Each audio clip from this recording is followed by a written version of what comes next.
Hey there, welcome to the video where we delve into a curious problem regarding some x86_64 GCC inline assembly. In the code snippet we're examining today, there seems to be a quirky construct involving a reference-dereference operation that piques our curiosity.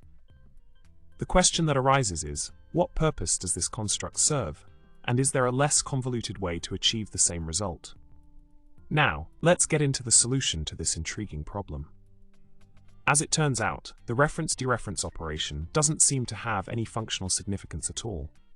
In fact, it would be functionally equivalent and more concise to simply write =m, x.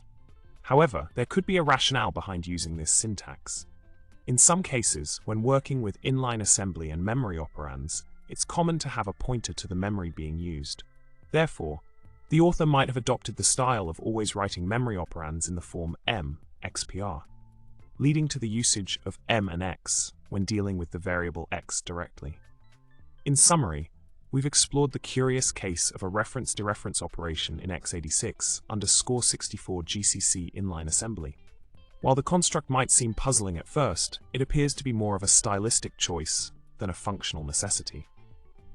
Remember, sometimes in the world of coding, things may seem quirky, but end up having a simple explanation. Thanks for watching. And don't forget to subscribe, like, and comment with your favorite coding joke.